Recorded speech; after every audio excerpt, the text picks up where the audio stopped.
私の名前はマキ。専業主婦をしている30歳です。旦那の大輝とは高校からお付き合いをしていて、3年前にようやく結婚することができました。どうしてそんなに結婚が遅かったのかというと、実は義両親たちが私たちの結婚に猛反対をしていたからなんです。初めて挨拶に行った時、義母からは、正直うちのことは釣り合わないと思うのよね。あなただってそう思うでしょと言われました。初対面でまだ私のこと何も知らないくせに、とムカつきましたが、とてもショックでした。トイレに行ってこっそり泣いていました。それから義両親はどうにか私たちの結婚を諦めさせるために、あなたにもっと見合う女性がいるはずよ。さっさと別れなさい。と大輝に言っていたそうです。私にも義母から連絡が来て、あなたでは大輝が幸せになれない。結婚は諦めてちょうだい。と言われました。確かに私は美人でもなければ何か取り柄があるわけでもありませんでした。専門学校しか出ていないし、勤めていた会社も小さいところです。逆に大輝は背も高く、イケメンでいい大学も出ています。年収だって平均から考えれば相当高い方だと思います。大輝のお兄さんもイケメンでいい大学を出ていて、今は大手企業に勤めています。奥さんは社長令嬢らしく、頭も良く、料理もとても上手で、しかも美人な人です。それに比べ私なんて大輝に見合う相手じゃない。大輝だけでなく、この家系に見合わない人間。逆に、どうして私なんかと付き合ってくれていたのか、不思議なくらいでした。最初、義母に反対された時、反対しても無理ないよね。ショックだったのと同時に、素直にそう思いました。大輝はとても優しい性格なので、私に悪いと思って別れを告げることができないだろう。そう思い、私から別れを告げることにしました。大輝、やっぱり別れよう。どうして？大輝には私なんかよりもっと見合う人がいると思うし。自分をそんな風に言うな。初めて大輝から怒られた瞬間でした。普段は声を荒げて怒るなんて絶対ないので、私はとても驚きました。母さんにはわからないだけで、マキにはいいところたくさんあるから。誰よりも俺がマキの良さわかってるよ。私は嬉しさのあまり泣き出してしまいました。そんなことも知らずに別れようなんて身勝手なことを言って申し訳ないと思いました。義母が認めてくれないなら認めてもらえる女になろうと決心しました。義母の好きなものを大輝から聞いてプレゼントしてみたり、料理教室に通ってみたりもしました。しかし、義母はダメの一点張り。そんなことしても無駄だからね。そう冷たく言われてしまうだけでした。どんなに結婚の挨拶に行っても家に入れてくれないこともありました。どうしても結婚したかった私たちは義兄夫婦に相談しに行きました。すると義兄の健太さんは、母さんも父さんも頑固だからね。仕方ないよ。二人が結婚したいなら親の了承なんて関係ないよ。そう言ってくれました。義兄嫁のかなさんも、そうそう、私たちは応援してるよ。と優しい言葉をかけてくれました。私は思わず目に涙が溢れてしまいました。確かに兄ちゃんの言う通りだね。よし、マキ結婚しよう。さらに大輝がそんなことを言い出したから私は号泣。ただ泣きながら、ありがとう。そういうので精一杯でした。義兄夫婦の応援のおかげで私たちは義両親の反対を押し切り結婚することになりました。結婚式には義両親は来てくれず、義兄夫婦が義両親代わりになってくれました。何から何まで義兄夫婦には助けられっぱなしです。二人には感謝してもしきれません。義兄夫婦のおかげで結婚は無事できたけど、正直義両親から認めてもらえていないのに結婚するのは嫌だったし、年末年始に義両親が家に呼んでくれなかったのは辛かったです。私のせいで大輝は義両親と仲が悪くなってしまったことを気にしていました。しかし大輝は気にしなくていいと言ってくれ、結婚してからもずっと優しいままで私のことを第一に考えてくれています。そんな大輝と結婚できたことは本当に幸せでした。結婚してから1年後に子供を授かることができました。義両親のこと以外何一つ不満がなく、毎日が充実しています。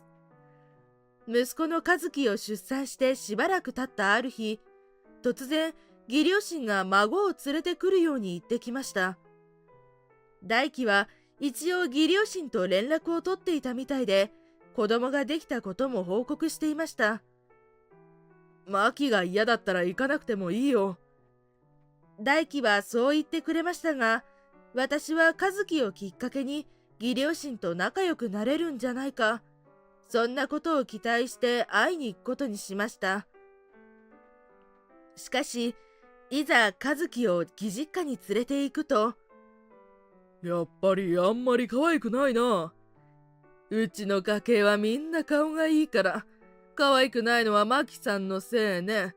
だから結婚反対してたのよ。義両親は和樹を見るなりそんなことを言ってきました。仲良くなれると思った私がバカでした。義両親は私に嫌味を言うために呼んだのでした。それにはさすがの大輝も大激怒しました。なんて失礼なこと言うんだよ。二度と家になんて帰ってこないから。そう言い残し、私たち3人は義実家にも上がらずにすぐに帰りました。そのことがあって以来、大輝は義両親と一切連絡も取らなくなりました。正月やお盆には私の実家に行くだけになりました。そんなある日、義兄夫婦から旅行の提案をされました。和樹くんも生まれたことだし、みんなで一緒に旅行なんてどうかな。かなさんから最初連絡が来たとき、本当に嬉しかったです。義兄夫婦は常に私たちの味方でいてくれて、気にかけてくれていたのです。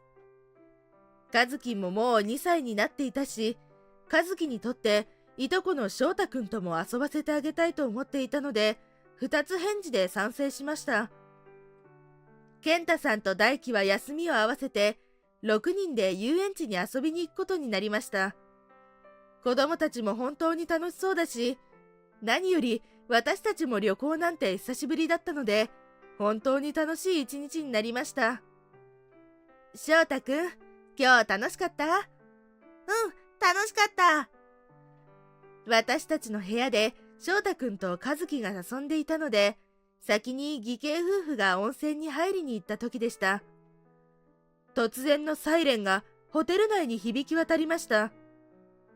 心臓が跳ね上がるほどびっくりしました。和樹は怖がり泣いてしまいました。その時アナウンスの声が、火災事故が発生しました。直ちに係の者に従って外へ避難してください。最初、避難訓練か何かかなと一瞬状況が把握できていませんでした。しかし、大輝は冷静に、みんな落ち着いて外に避難するよ。ついてきて。その声でようやく状況が理解できました。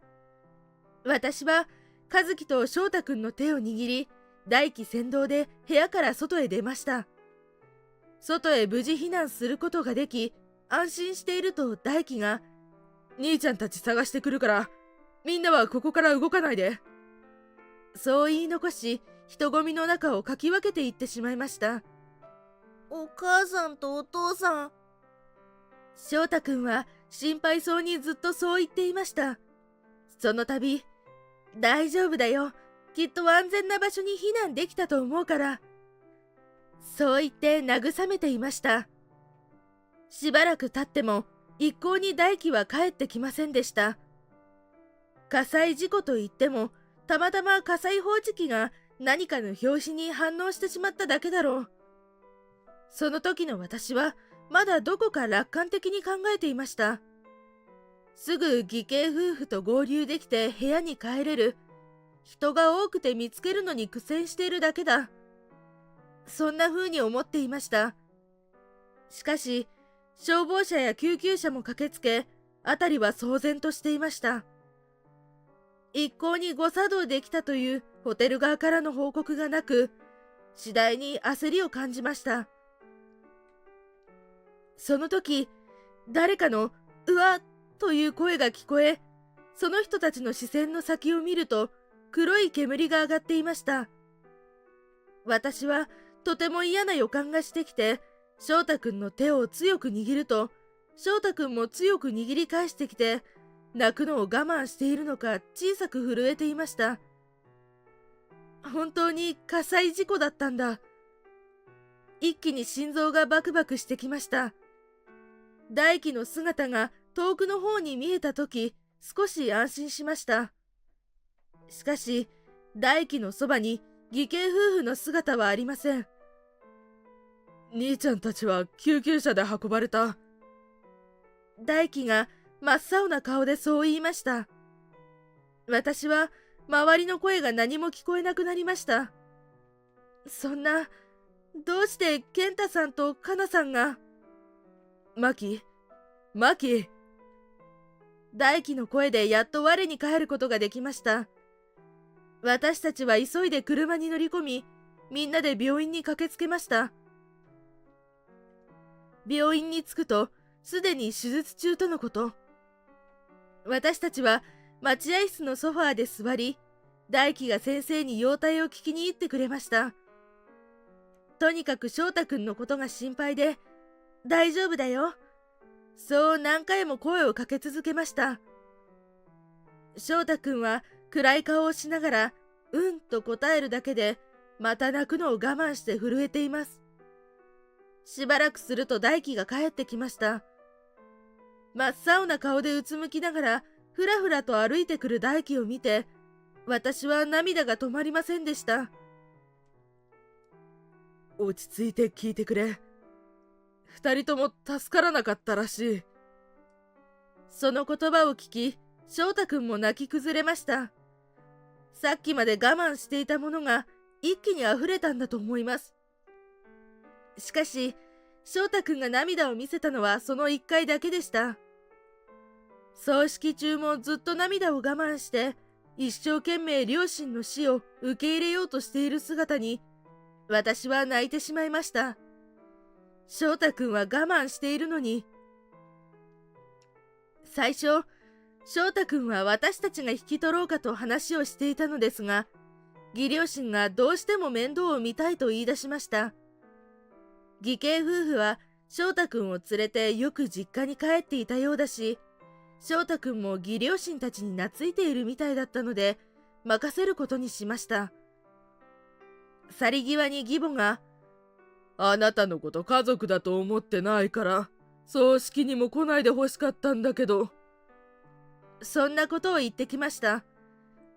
自分の息子夫婦が亡くなったにもかかわらず、私に嫌味を言うことしか考えていない義母に、唖然としてしまい、何も言い返せませんでした。こんな人に翔太くんを任せて本当に大丈夫か少し不安でした。それからしばらく経ち、ふと翔太くんがどうしているのか気になりました。元気になって学校に通っているならいいけど。大輝、翔太くん最近どうしてるかな？そういえば、葬式以来連絡取ってなかったし、母さんたちからも連絡なかったな。元気にしてればいいけど。じゃあ今度の週末、様子見に行ってくるよ。うん、ありがとう。私は翔太くんに会いたかったけど、義両親には会いたくなかったので、大輝に任せることにしました。翔太くんどうだった？元気にしてた？それがなんか怪しかったんだよ。怪しいって？義実家に様子を見に行った大輝が意外なことを言うので少し驚きました。翔太くんは元気そうではあったんだけど、あんまり口聞いてくれなかったし。そうなの？学校はどうって聞いても楽しいとしか言ってくれなくて。そうなんだ。あと、怪しかったのは父さんと母さんだよ。怪しいってどんな風に？なんかよそよそしいというか。最初は義両親も自分の息子を亡くしてショックを受けているんじゃないかと思いました。車が新しくなってたり、母さんも見たことない指輪してたし。まさか義兄夫婦の遺産で？そんなことが頭をよぎりました。車どうしたのって聞いても、新しくしたとしか言ってなかったし。もしかして遺産とかじゃないよね？いや、まだわからないけど、その可能性もあるかもしれない。もし翔太くんがもらうはずの遺産を義両親が勝手に使っているのだとしたら大変なことです。俺の方で調べてみるから。私はとても不安になってきました。義両親に翔太くんを任せたのは間違いだったのではないかとすら思いました。とりあえず大輝が調べてくれるとのことなので任せることにしました。1ヶ月後、とんでもない真実が明らかになりました。なんと義両親は義兄夫婦の多額の遺産を勝手に使って散財していたそうです。それだけではありません。翔太くんは学校にすら行っていないようで、家に引きこもっていることも分かりました。それを知った私たちは怒りに震え、今すぐ翔太くんを引き取りに行こうという話になりました。義実家に着くと、家の前には高そうな車が止まっていて、その車専用の車庫まで新しく建てられていました。おい、親父出てこい。さっきまで冷静だった大輝も感情をあらわにして怒鳴りました。すると義両親2人揃って、急になんだよ。びっくりしたじゃない。と言いながら出てきました。この車と車庫どうしたんだよ。義父は口をもごもごさせながら、いいだろ、せっかくだから車庫も新しくしたんだよ。と言いづらそうにしていました。金はどうしたの？前からの貯金があったんだよ。何かを察しているのか、あからさまに動揺している様子でした。嘘つくな。大輝は優しい性格なので、きっと反抗期もなかっただろうと思います。きっと両親に怒鳴ったことなんかないはず。義両親は初めて見る大輝の姿に驚きが隠せない様子でした。急にどうしたんだよ。義父はそう言って苦笑いするのが精一杯のようでした。興信所使って全部調べたからな。何のこと？とぼけんじゃねえ。兄ちゃんたちの遺産を勝手に使ってるだろう。そう言うと義両親は急に開き直り、そうよ、使っちゃ悪い？私たちは親なんだから少しくらいもらう権利あるでしょ？なんて言い出しました。遺産は全部翔太くんがもらうことになってただろ。それはそうだけど、翔太にはあんな大金使えっこないさ。翔太くんが大きくなった時に使うんだろ。何考えてんだよ。少ししか使ってないわよ。少しだってダメに決まってる。どうせ金目当てで翔太くんを引き取ったんだろ。そんなわけないでしょ。義両親と大輝が揉めている間に、私は勝手に家に上がり、翔太くんを探すことにしました。翔太くんはもともと健太さんが実家にいる頃に使っていた部屋にいました。翔太くん、いるの？入るね。部屋の隅っこの方で小さくなって写真を見ている姿はとても悲しそうで寂しそうでした。何の写真なのか覗いてみると、あの日、遊園地で撮った家族写真でした。翔太くん、大丈夫？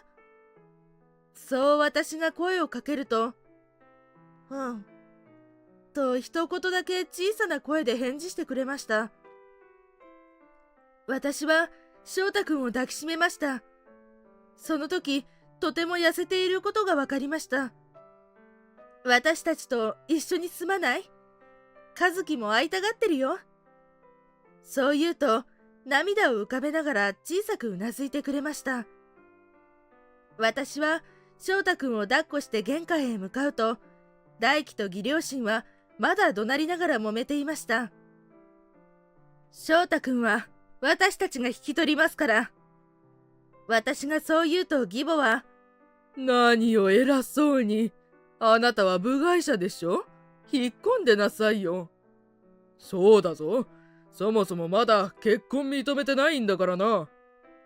と話をそらして怒鳴ってきました。翔太くん学校にも行ってないし、ご飯もあんまり食べてないですよね。あなたたちに預けておけません。それは、学校に行きたくないって言うし、お腹も空かないって言うから。いい加減にしてください。それでも人の親ですか？私も人生であんなに怒鳴ったのは初めてだったかも。その後も義両親たちはまだ何か言ってきたけど、私たちは無視して翔太くんを連れて帰りました。あのまま私たちが何も気づかずにいたら、翔太くんは今頃どうなっていたかと思うとゾッとします。早めに気づいてあげられてよかった。大輝はその後完全に両親と縁を切り、連絡先もすべて消したそうです。結局義両親は遺産の半分近くを使い込んでいたみたいでした。義両親が買った車も指輪も全部ローンだったらしく、今では返済ができずに全て売ったみたいです。車もないのに車庫だけ立派なのが少し笑えました。最初から私たちが引き取ればこんなことにはならなかったと責任を感じ、義両親が使い込んだ分の遺産は私たちの貯金から翔太くんへ返すことにしました。翔太くんは私たちの家に来て1ヶ月が経ってもどこか落ち着かない様子でした。そりゃそうだよね。急に両親2人とも亡くなって親戚の家をたらい回しにされたんだもん。私たちはなるべく声をかけ続け、愛情を注いで少しでも心を開いてもらおうといろいろ努力しました。最初は返事しかしてくれなかったけど、和樹には話しかけてくれるようになって、その後私たちとも会話してくれるようになりました。学校へも毎日行けるようになって、ご飯もたくさん食べてくれるようになりました。少しずつ元の元気な翔太くんに戻っていきました。今では和樹と本当の兄弟のように仲が良く、毎日喧嘩したり一緒に遊んだり楽しそうです。元気になってくれて本当に良かった。これからも義兄夫婦の分まで愛情を注いで翔太くんを育てていこうと思います。